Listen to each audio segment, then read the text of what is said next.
You're listening to Money Never Sleeps Radio. In your face. What we got here is a failure to communicate. Oh, have I got your attention now? Greed, for lack of a better word, is good. You know what I mean? Money to be made in a place like this. Money never sleeps, pal. You're crazy. Don't run when you lose. Don't whine when it hurts. You know what it takes to sell real estate? It takes brass. I've fallen, and I can't get up. All right, welcome to Money Never Sleeps. This is a show where we talk about anything and everything that impacts the flow of money from around the corner to around the world. And I want to thank you for joining us today. Today's topic, you know, we talk about a lot of things on this show. Some topics come up based on conversations I have with people. Some topics come up with things that are happening in the world. I had an interesting conversation with a person. I think that's a really good guy, and he brought something to my attention, which was a little. It warranted me talking about it on the show because it not only impacts an individual, it impacts your business, everything else. So I wanted to dive into something that sits at the core of both finance and life itself. And that's character. In this world where markets, they move so fast and narratives shift even faster, right? People are often chasing the next big thing without looking back. They're not looking in the rearview mirror, but in life you can't live by looking through a rearview mirror. However, they're looking at the next big thing. Character becomes the one constant that defines who you are and how you operate. I don't care if it's in traditional finance, decentralized finance, if it's in your life, if it's as you as a parent, as a friend, as a son or a daughter. Your character, man, your character. That is so important. In finance, your reputation is your currency. You have a bad reputation, your currency is tainted. It's tainted. It's the thing that opens doors, builds partnerships, and creates opportunities long before any balance sheet does. That's a fact. And when you're someone who tries to do the right thing, as I know that this individual has tried to do the right thing, as I've seen other people try to do the right thing, consistently, quietly, without theatrics, you'll find that the road isn't always as smooth. Sometimes the very act of standing upright in a crooked room makes you a target.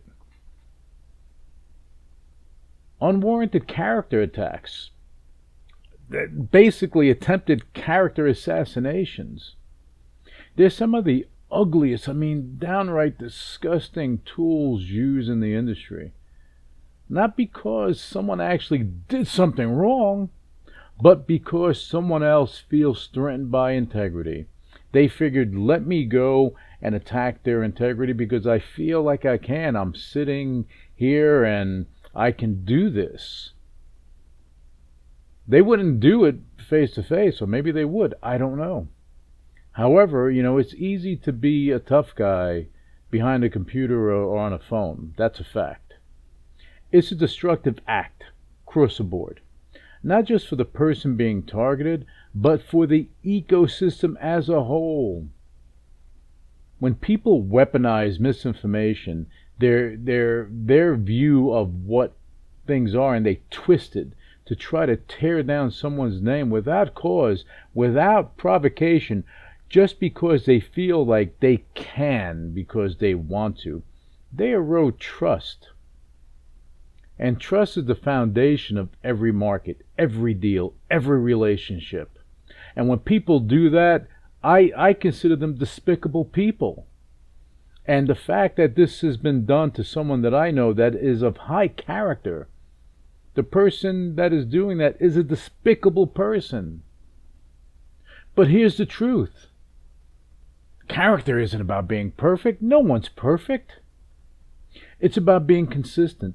It's about having a moral compass that doesn't spin depending on who's in the room. It's about staying grounded even when others try to shake your foundation with their words and their actions. And in the long run, character outlasts noise.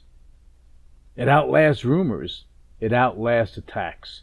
Because integrity has a way of revealing itself over time. And this is a fact. And I wanted to touch on this because, look, I've been in finance for a long time. I've seen everything. And you do have despicable people that the bile that comes out of their mouth sometimes against someone, it would blow your mind. You know, I mean, and the only other industry, and I say this to a lot of people and they laugh, but it's so true. The only other industry that is, I guess, a level up from the douchebaggery that you see in finance is real estate, and you deal with the character tax too. And even in real estate, that's more public, right? Because you're trying to sell property and trying to do deals, and if your name starts getting tainted because of something someone said, it can cost you business, it can cost you your business, it can cost you money, it impacts your family, it impacts everything you're doing. When people do this, they have no idea the damage they can cause until the damage comes to them, and then the conversation changes, right? You know, but anyway, you know, again, I just want to touch on this because I had that conversation. I was a little bit heated personally about it when he told me about it. You know, I'm not naming names, but I want to, you know, let him know that, hey, your character is intact. It is not in any way, shape, or form tainted. And the words that come out of people, out of a particular person, you know, they're empty. You know, and what that person winds up losing is someone that with that type of integrity in their corner. Because when you're building up, especially in business with things you're doing, you want people with high integrity in your corner, because that's going to give you that's going to make you look better. But you know how bad you look when you start attacking someone's character? It's like when you have celebrities that are on social media and then all of a sudden someone's going and attacking them and saying the most vile things about them and to them, and that they should do to themselves, and it's disgusting. It's disgusting. And in that case as well, you know, as long as your character is intact, then you have nothing to worry about. It's background noise.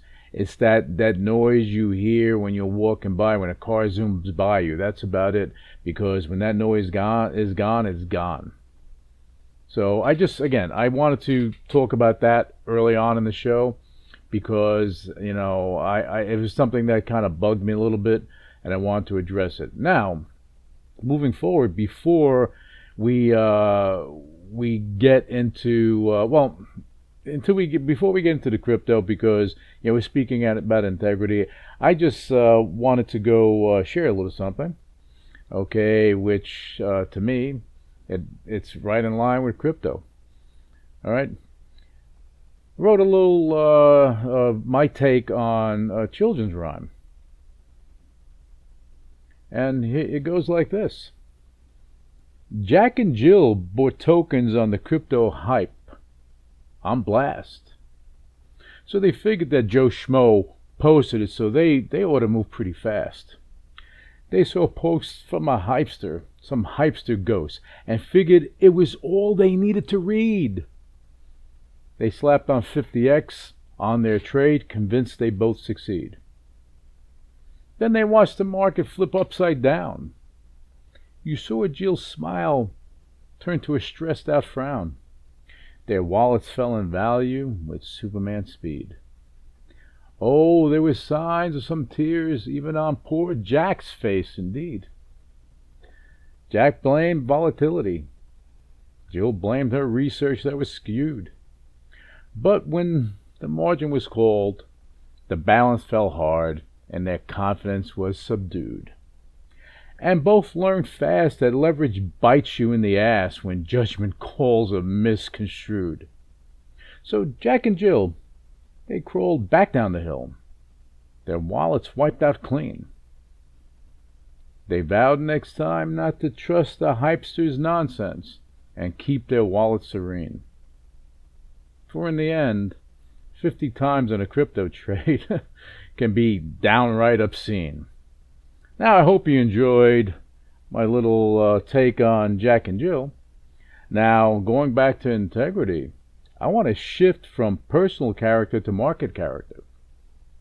Because just as individuals need a strong moral foundation, financial systems need transparency, accountability, and structure. And that brings us directly into tokenization and the evolution of the crypto markets. And I love this because things are getting heated out there. Binance made a bold move earlier on with tokenized stocks, and whether people agreed with the approach or not, it pushed the conversation forward.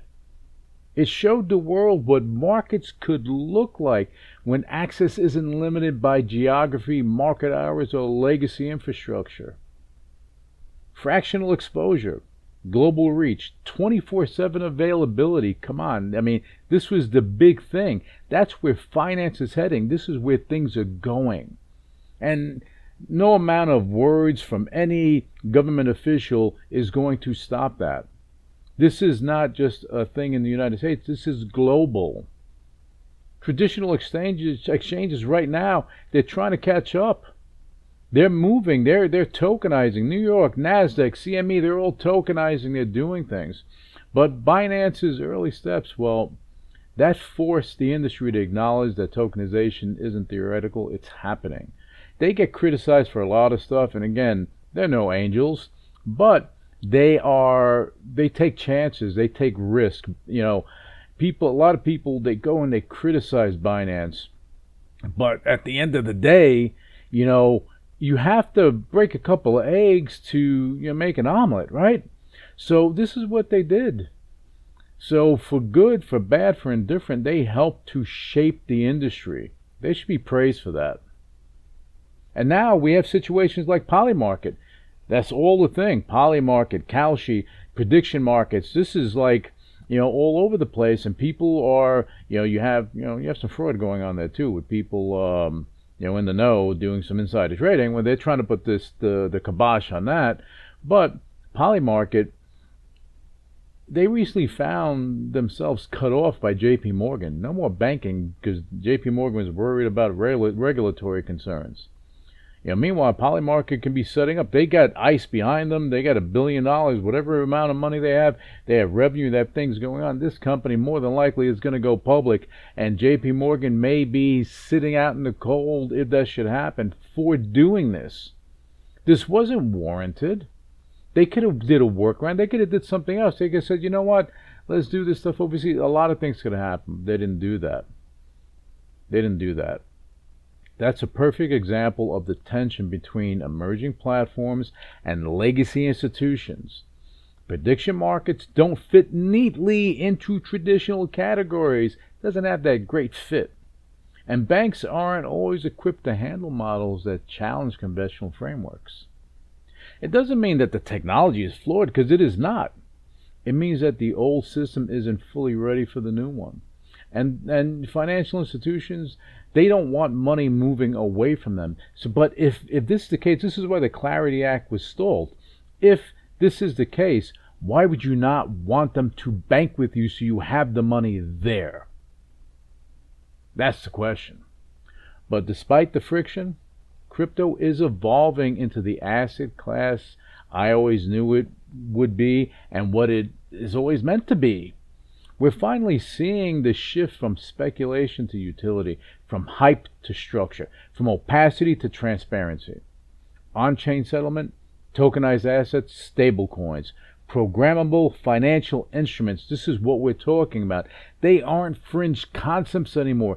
They're becoming part of the global financial fabric. And here's the connection.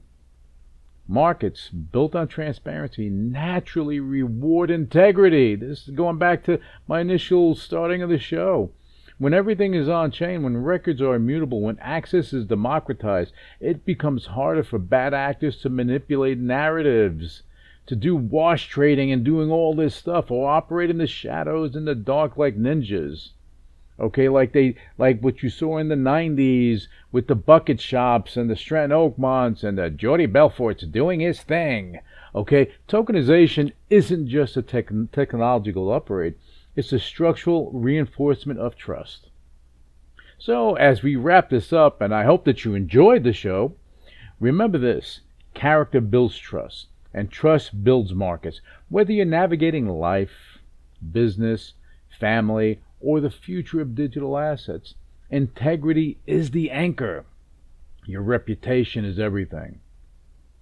And as finance continues to evolve, as tokenization reshapes how we think about ownership, access, liquidity, being democratized, and the like, the people, and the platforms that operate with character, that operate with integrity, that operate with transparency, that try to innovate and do the right thing, those are the ones that are going to lead the way no matter what anyone says. So if you're out there and your character is being attacked and you know you are of high moral standing, don't let it take up real estate in your head or in your heart. It's not worth it. Those people are going to wind up, eating out of, a can, having some ravioli, where you're going to be living your best life with your family, with the people that are around you. Good character, integrity, guess what? Gravitates and it pulls in other people with character and integrity. So you're going to be okay. All right. On that note, we're done with the show. I hope you enjoyed my little children's rhyme. And I hope you enjoyed the topic today. I thought it was important to speak about this. Again, I think in life, you're going to, again, whether you're a kid, you see it all the time. You get rumors that get spread with a kid in school, and these things happen. Social media is like a terrorist in that respect because it gives people, perceived power.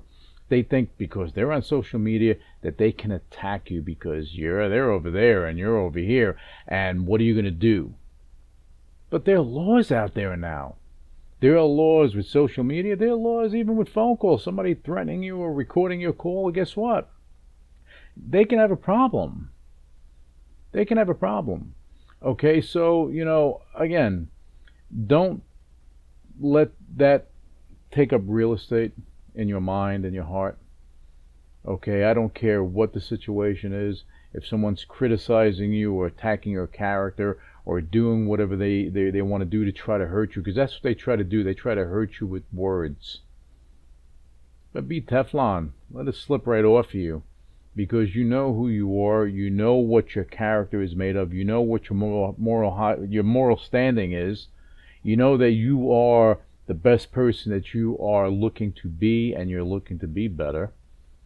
So if they're criticizing your character, they're criticizing, your looks, they're criticizing whatever, don't let it take you down. Don't let it take real estate inside of you. Okay, this is not a pseudo-motivational thing, but for me, I take this personally when I hear about this stuff.